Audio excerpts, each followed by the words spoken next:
Good morning. It's Monday. Happy Monday. I'm glad that you're here with me today. It's day 13 of the 14-day ReThink Weight Loss Challenge, and it's been so fun.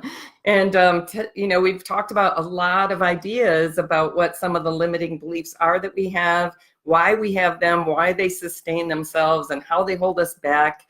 And hopefully have actually felt some of the pain of, man, these limiting beliefs have really held me back in life from things that would make me so much happier and give me such a fuller life. So we've also worked on what are the ways to change these, and we've addressed several of those.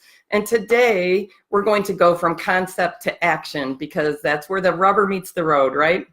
I'm Dr. Ginny, and I love to help people learn to eat, think, and live slender so they can regain great health and vitality. So today, let's go from concept to action with this healthy eating and weight loss stuff. And let's talk more about eating. I'm going to review some of the thinking stuff first, but eating is where, applying the thinking to eating differently is where we really start to change our bodies, right? So I want to invite you to take the next step and identify one limiting belief that's been effectively stopping you in the past. By the way, I redid the ReThink Weight Loss Workbook last night to be more supportive of the exercises that I'm giving you for changing your thinking. So hopefully you got that before coming to the training. If you don't get the emails, let me know and I'll make sure that you get that. Because you can use it during this training to get into action. So we're going to work on changing this limiting belief now, because beliefs become self-fulfilling prophecies. If you believe you can't do something and that makes you give up, then you can't do it. So we don't want those self-fulfilling prophecies anymore. We're over it. We're done with failure with this, because it keeps us from fulfilling our potential and living the fullest lives possible. The way that we really want to live. I mean, I know for me and a lot of my clients, it's that we're not living the life we want to live anymore because of the excess weight and the way we're eating and what's happening with our health. And it's just not okay with us. When it was like, oh, well, one donut today is not going to make a difference, or if I have cake at the birthday party or whatever, it's not going to make a difference. Over time, it really has been making a difference, and we're really seeing that.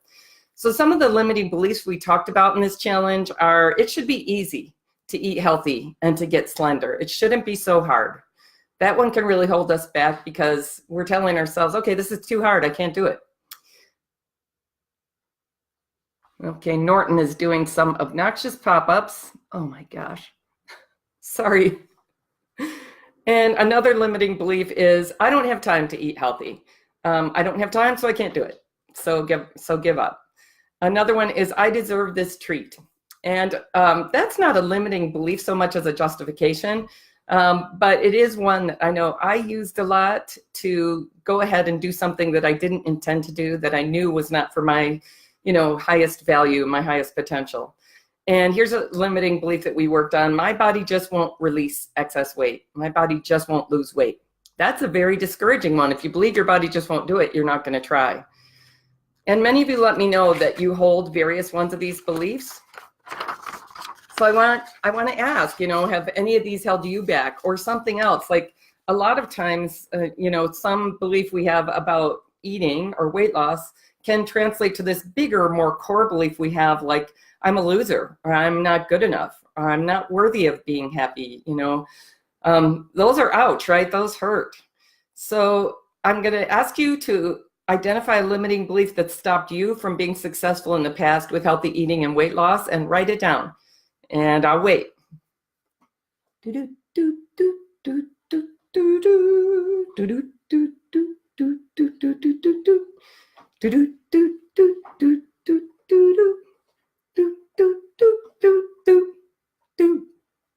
Boom, boom. I don't know why that's how I figure how to give people a little bit of time. Okay, so we have the limiting belief that's been stopping you and keeping you from living your fullest life. Now we're going to work at changing this limiting belief so it will release its hold on you, so you can move forward with this important goal of healthy eating and weight loss. So just to review some of the ways you can do that. One is, you can just notice it and sit with it. That's interesting. I'm thinking I don't have time to lose weight. Just get that belief out in the light of day and look at it, get some perspective. Yeah. Notice what it makes you feel. and ride the feelings like a wave rather than fighting them. Oh, that feels really discouraging. I feel that in my gut.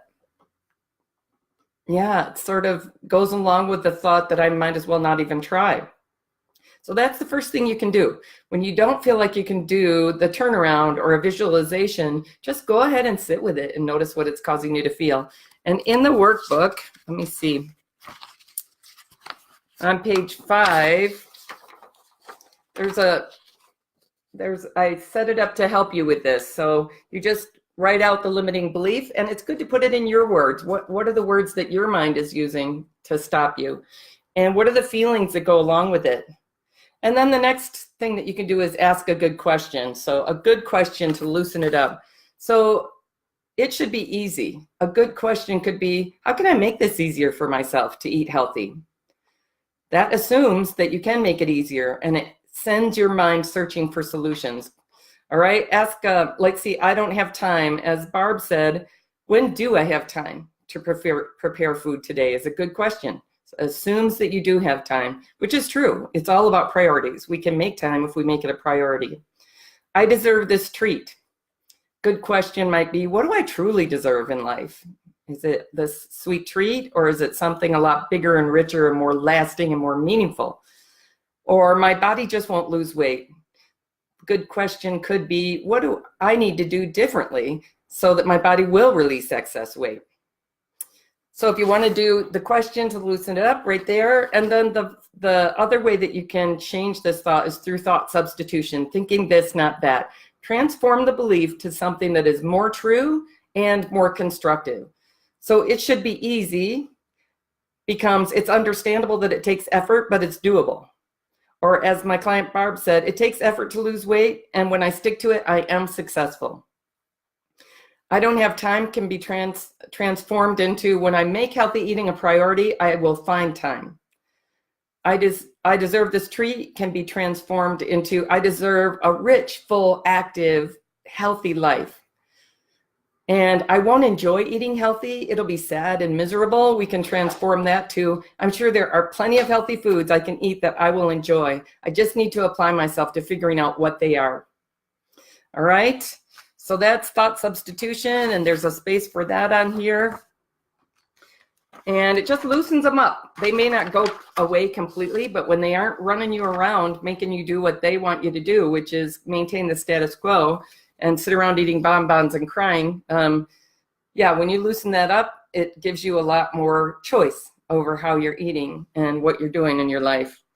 And then we worked on visualization. And so you visualize yourself achieving the goal with as much context as possible. You know, the more you can bring in sights and sounds and smells and context and location and all these things, the more you're building neural pathways.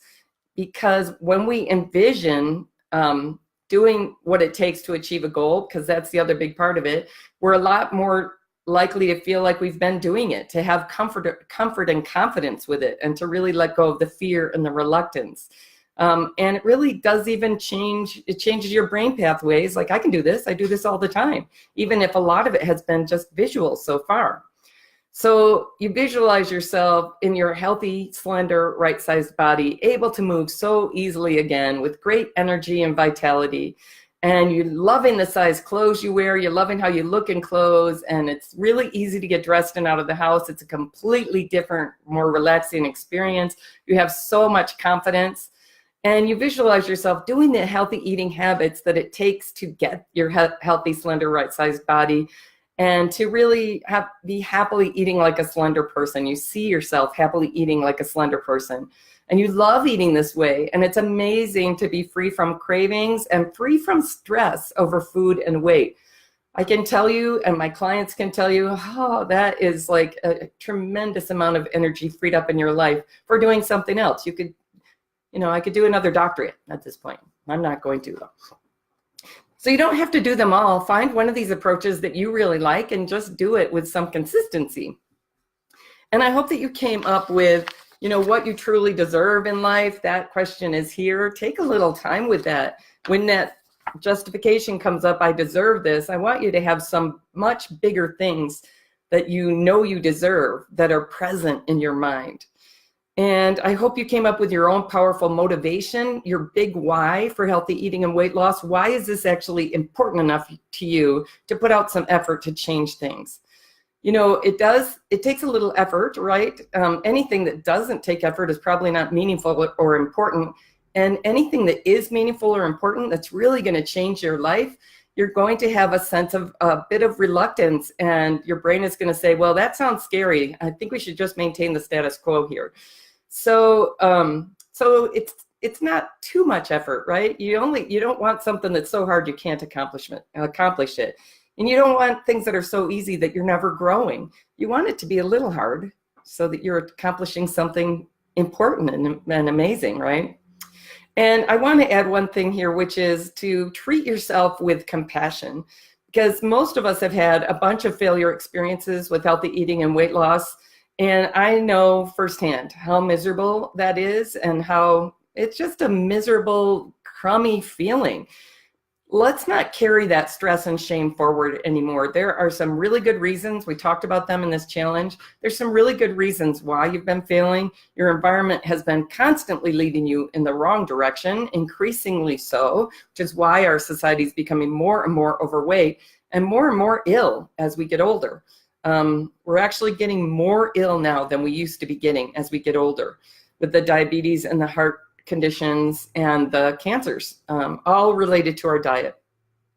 So you're being led astray, and your brain was saying, scary, stop, let's not do this. You know, you don't have time, you're going to fail anyway. So now you understand the ways that you've been it's been keeping you between your mind and your environment. You've been kept in this, I'm going to stay where I'm at, which is basically making things worse and worse for you. And now you understand, and you don't have to follow what your environment's leading you to do. You can start to restructure your environment so it supports you, and you're already restructuring your mindsets so that they will support you, which will make a really big difference. It's not your fault, and it's different this time. You've already made some changes. So we've been working on strengthening your psychology for healthy eating and weight loss, and that means you're starting your next healthy eating journey in a much more strong place. And so if you keep working at this, what's your next step for strengthening your psychology with healthy eating? And so I do encourage you to use the workbook. I want to welcome Holly and Barb here today. Good to see you. And I don't know if anyone else is there. Maybe you guys could write in the comments your name and where you're from, because sometimes there's people in there that I can't see. So it's really fun to have some people here with me and not just be talking to a camera. So what's your next step for actually starting your next healthy eating and weight loss journey? So we're day 13. We're done with this challenge tomorrow. What are you going to do with this? You know, don't waste this opportunity. Move forward now with changing your eating. This is where the rubber meets the road, girlfriend. So remember, it's really important to use an eating approach that works, and most of them don't. Most of the eating approaches that are out there, most of the diets don't work. Most of them are calorie cutting approaches, and your body says, no. We're going to slow down the metabolism. We're going to tell you got to eat more. We're going to send chemical signals telling you to eat more. So you go start on this, I'm going to lose weight thing by cutting calories, and your body slows your metabolism and tells you to eat more. It's a recipe for disaster. So, you know, don't just go out and use some approach out there. I mean, they don't work, and I couldn't be sorrier that that's the case. It's just so frustrating and upsetting. I guess maybe people are offering what they think really does work, or what seems to work, at least for a while. But, you know, 99% of the time, diets are failing. And it's because most of them are doomed to fail. And the other reason I believe is, even I've seen groups of people, and that's why I created my program, especially women over age 50, who are failing even when they have a really good eating approach, because they need more support, because it's a lot of habits to change that have been around for a long time, and because our mindsets really can keep us from succeeding. But you guys have been changing that. But I do want to share with you the 4 parts of slenderful eating. And most people will need some education and support, at least most of the people I work with, to fully put these into practice. But I do want to outline them before we end this challenge, because it just didn't feel right to work on changing the mindsets and not give you some clear information about how to eat differently. You might want to get a pencil and paper so you can take some notes, because this approach works really well. There's 4 fundamentals to slenderful eating, and when you put them together, you can really eat slender. You can really eat in a way that gets you into your slender, right-sized body while you're eating delicious, satisfying food. And so the first part of slenderful eating is giving your body the nutrition it needs. When your body's getting enough nutrition, it doesn't slow down your metabolism or send you hunger signals to eat more. And that allows you to finally release the excess weight. So the way I think about it, instead of fighting your weight loss, your body is cooperating with you. Your body says, okay, we can release weight under these conditions. You're giving us enough nutrition. If you short the nutrition that you're giving your body, it just won't. It just won't let you lose weight. It will tell you to keep eating. It'll hold on to what's coming in. It'll say, look, we're still starving. So the way I see it is, in our society, we have a whole bunch of people with excess weight and the illness and metabolic disease that goes with that, who are also undernourished. They're just not eating the things that really nourish their bodies. So let's see, what are the things that you need to eat? They are the highly nutritious foods that human beings evolved to eat that really make us healthy and heal us from some of the injury that we've done with our standard American diet. Fruits and vegetables, beans and legumes, nuts and seeds, and whole grains. And that means whole grains that are not pounded into flour, they're still whole.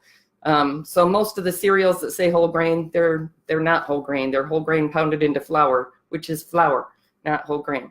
So anyway, the great thing is, not only does this allow you to, when you eat enough of these things, you can release excess weight, you can get really slender. You also reduce your risk of heart disease, cancer, and diabetes. So it's like wait, there's more. I mean, eating these foods is just something that works in our bodies. So we really want to eat quite a bit more of these. And I found that increasing the amount of highly nutritious foods you eat is definitely the first step. And I'd say it's the step I figured out that I did for at least a year before I really did anything else. And it made a really big difference in giving me some energy back to be able to do the other things. Eating a lot of highly nutritious foods also lets you feel really great, and that helps you stick with a slenderful eating plan that will get you all the way to your slender, right-sized body. So that's the first key. The second fundamental of slenderful eating is to eliminate cravings. You'd be amazed at how much different it feels to be eating in a way that you're losing weight. I'm not going to call it a diet, but to be eating in a way that you're releasing excess weight without having cravings. You really can't sustain if you keep having cravings, right? It's just impossible. I don't know, maybe someone can lock up the food. I do know some people who can be extremely strict with themselves. I'm not like that. So I have to really eliminate certain foods that cause cravings so that I can just be free of those. And it's an amazing feeling. So a lot of us have found that cravings have defeated our weight loss in the past, and we really need to do it differently this time. We have to eliminate cravings to get different results. And there are some foods we just have to eliminate for a while, at least, to eliminate cravings. And you can identify these by thinking about the foods and drinks that leave you always wanting more. You know, I want just one more. What was it, Lay's potato chips? Can't eat just one? Well, that's really true. That's a very craveable food between the fat and the salt. And it's the kind of thing you can consistently eat to excess. So you identify foods like that you eat to excess, that you crave, that you always want more of. It's a sign that that food or drink has an addictive effect on you. And unfortunately, we see this happening more and more in the current food system that we're in, as people are developing food addictions that are making it really hard to eat healthy and really hard to be healthy, to have a healthy body. So when you eliminate the foods that cause cravings, you heal your brain from that addictive response.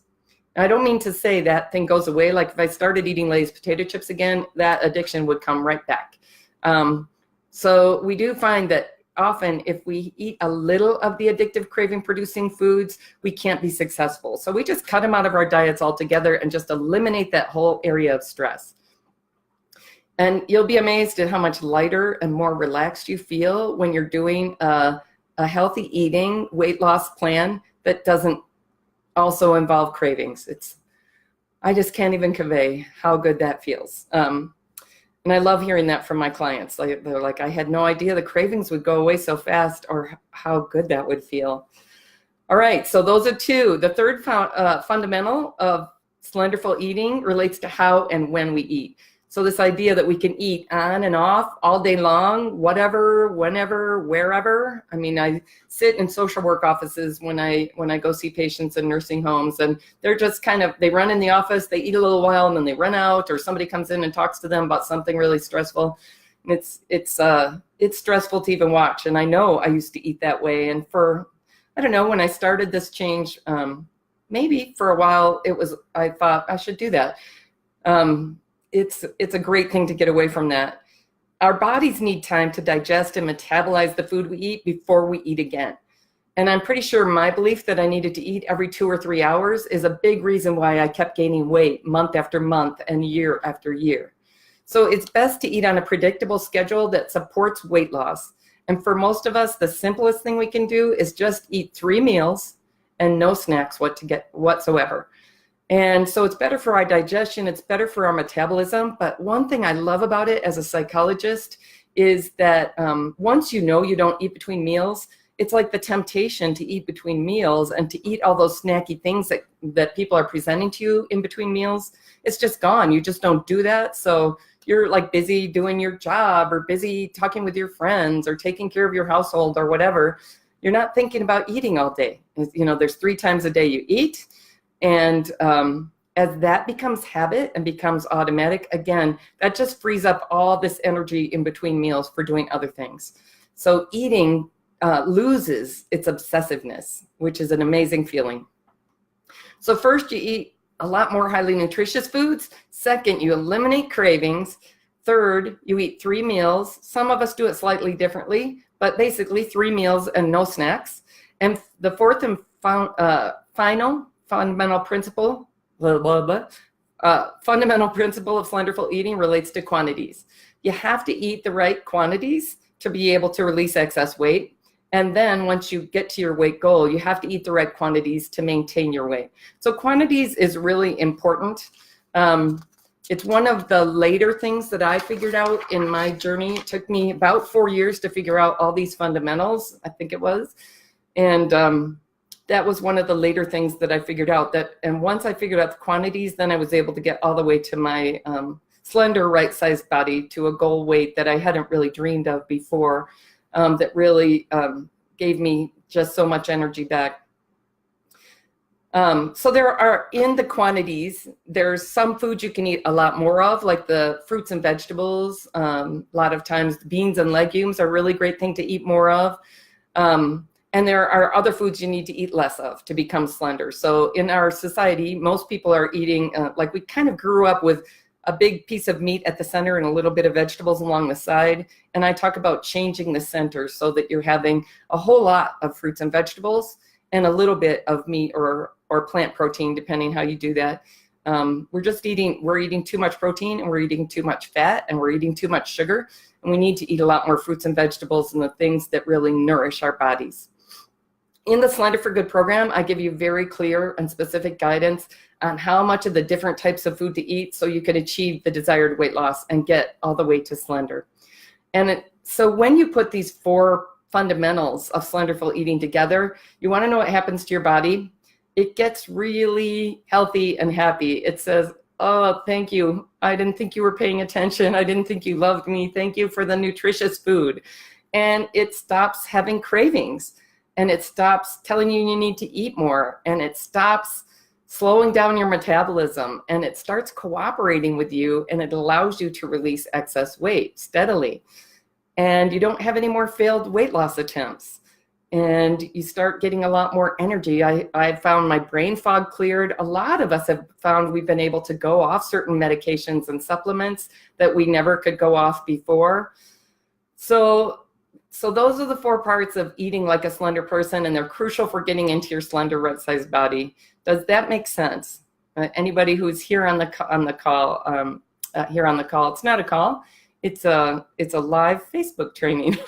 So anybody here live with me in Facebook, does that make sense? Those 4 parts. All right, so I hope you can see this is definitely doable.